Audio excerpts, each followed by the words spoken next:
Teman-teman, saat ini kita banyak kedatangan tamu dari Sulawesi Selatan. Ada yang dari Baru, Pak Nur Yasin beserta timnya. Kalau boleh perkenalkan dulu Pak, mulai dari sini. Saya Irfan. Pak Irfan, nah ini dia nih Pak Irfan yang punya pondok pesantren di daerah Baru. Iya. Kemudian Bapak Fai. Pak Fai, nah, dia satu tim dengan Pak Irfan tadi. Pak Nur Yasin, ini satunya Pak Nur Yasin. Pak Ruknudin. Nah, beliau ini satu tim dengan Bapak Kepala Desa, Kepala Desa Pak Ilham. Nah, beliau dari Bone, Sulawesi Selatan. Jadi, ya. Nah, beliau adalah salah satu Kepala Desa Toucina, Bone, Sulawesi Selatan.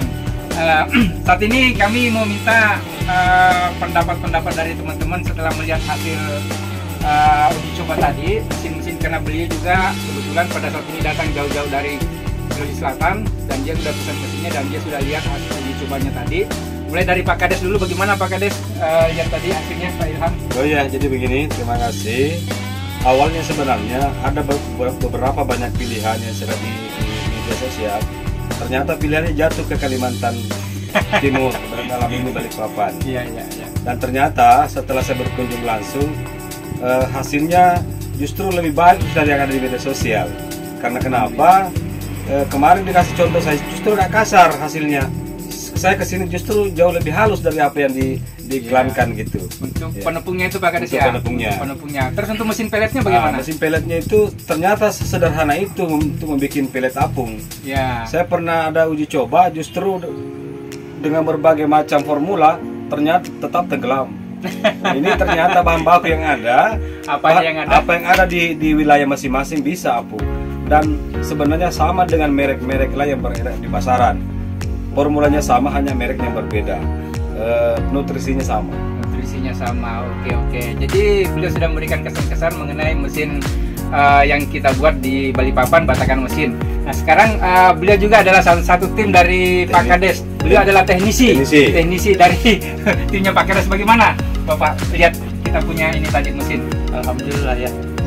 Sebagaimana dikatakan oleh Pak Kades, ya cukup melayang dari hasil yang saya bayangkan. Nah, itu tadi sebelum saya kesini memang ada rasa was-was, dan itulah saya jauh kesini untuk membuktikan bagaimana produksinya ini mesin. Nah, ada juga cerita-cerita yang beredar itu jangan sampai kita dapatkan tidak yang kita harapkan. Artinya setelah kita cek dan dicoba, walaupun ada dimana ada ini pasti ada kekurangan dan kelebihannya. Mungkin itu memang tadi disampaikan ke teknisi ya, kekurangan itu atau ke masukan-masukan itu mudah-mudahan kedepannya bisa lebih ditingkatkan dan produksinya atau mesinnya lebih bermanfaat dan banyak produksi. Kemudian itu tadi saya jauh sebenarnya. Ini saja yang sebenarnya dikatakan Pak Kades. Setelah ini ya saya langsung pulang, walaupun tibanya jam berapa tadi sini jam 10 ya. Saya mau langsung pulang karena ini saja memang untuk membuktikan. Jangan sampai saya bilang membeli kucing dalam karung. Iya, membeli kucing dalam karung. Jadi tidak tahu bagaimana seperti hasilnya seperti apa gitu. Ya. Dan memang untuk tujuannya adalah cara untuk mengoperasikan ini mesin. Karena walaupun karena saya pengalaman di mesin-mesin yang ada saya beli kemarin, dan nanti kita di lokasi walaupun saya sudah tadi banding juga, tapi pengalaman yang saya terapkan di lokasi kayaknya masih kurang, dan itulah mengakibatkan ada beberapa mesin yang saya jebol. Oke. Karena salah pengoperasian. Jadi harus tahu sendiri dulu ya. Harus melihat sendiri di mana letak kekurangannya, walaupun ada karena maksudnya komunikasi, tapi tidak sama kalau kita melakukan langsung. Merasakan sendiri ya, dan memperhatikan sendiri barangnya. Oke. Terima kasih banyak.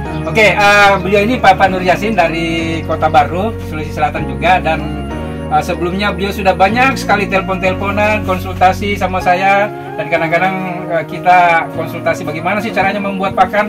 Kadang-kadang saya cuma coret-coretan ke beliaunya, coret-coretan, interview melalui handphone, dan sekarang sudah berhadapan langsung dengan beliau dan sudah menyaksikan sendiri.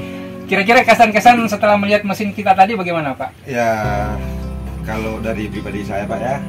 Ini untuk masalah mesin, ya alhamdulillah itu sesuai dengan yang saya harapkan.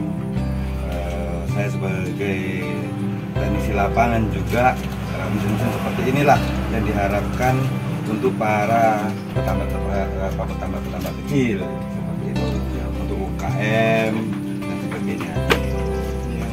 Jadi memang kalau mesin dari Batardan ini kalau saya lihat ya, luar biasa. Ya, tadi banyak sekali masukan dari Pak Nur Yasin dan itu jadi satu bahan pertimbangan buat kami tadi. Itu apa tadi masukannya, Pak? Masukan saya itu seperti dari ikan basah keluar jadi ikan kering. Ikan kering. Seperti itu. Terus cara penyetelannya apa gitu. Ya. Untuk menyetel masuknya itu bahan baku supaya kita tidak menunggu lagi. Tidak menunggu lama lagi ya. Jadi setelah kita isikan bahan baku, bisa kita tinggal kerja yang lain. Oh iya, memang sebenarnya sih teman-teman, di awal kita memproduksi mesin ini itu banyak sekali inovasi-inovasi yang telah kita lakukan, dan semua inovasi yang kita lakukan itu berdasarkan pengalaman lapangan dari teman-teman semua. Seperti tadi Pak Nur Yasin minta seperti ini, dan itu pengalaman atau masukan yang baik sekali, dan itu kami pertimbangkan. Dan mudah-mudahan kedepannya kita bisa membuat seperti yang Pak Nur Yasin tadi sampaikan. Amin. Amin. Terima kasih banyak. Bapak, beliau seperti apa Pak setelah melihat kesan-kesannya tadi? Ya, kalau dari kami, notabene pondok pesantren, ya ini kalau kita melihat dari sisi perspektif pondok, kemandirian pondok, ya mestinya ketika pondok yang punya empang, punya budidaya ikan, ya bagusnya punya mesin ini. Karena kenapa? Mereka bisa produksi pakan, bisa dijual, dan kemudian juga bisa dipakai di pondok. Nah itu, jadi ini cocok untuk pondok-pondok pesantren. Saran kami bagusnya jangan beli. Kalau bagusnya itu produksi sendiri, kemudian bisa dijual dan bisa dipakai. Iya, karena kita tahu kan sekarang itu harga pakan itu kan naik mahal harganya, itu mahal sekali harganya. Jadi cocok lah untuk lebih pondok. Bagus kita buat sendiri gitu ya Pak ya. Jadi ini untuk kemandirian pondok cocok sekali. Oke. Kalau Bapak gimana masukannya? Kalau saya pribadi kebetulan saat ini mengelola Baitul Mal Masjid Modern Kurir Langit. Di dalamnya itu ada wakaf produktif. Apa tadi namanya Pak? Baitul Mal Masjid Modern Kurir Langit. Modern Kurir Langit. Ya. Kurir Langit kayaknya terkenal sekali nih. Saya sering lihat di media sosial Kota Baru. Jadi kebetulan ada wakaf empang yang kebetulan wakifnya adalah beliau sendiri. Mewakafkan empangnya ke masjid. Nah, akhirnya kami berpikir karena memang kondisi di lapangan harga pakan sangat mahal, kami berinisiatif untuk bisa memproduksi sendiri dengan harapan harga itu bisa ditekan dan kontribusi wakaf produktif ini ke masjid, ke pondok itu bisa lebih baik. Itu sih, dan kami datang ke sini juga sama seperti teman-teman yang sampaikan tadi bahwa ingin melihat langsung produksi dedaknya, produksi pakannya agar setelah kami kembali ke pondok bisa diterapkan untuk budidaya di masjid. Oke, setelah kita melihat kembali tadi kesan-kesan dari beliaunya, mudah-mudahan apa yang disampaikan beliau juga ini menjadi satu masukan dan bisa bermanfaat untuk masyarakat di seluruh Indonesia. Oke, terima kasih teman-teman. Assalamualaikum warahmatullahi wabarakatuh. Waalaikumsalam warahmatullahi wabarakatuh.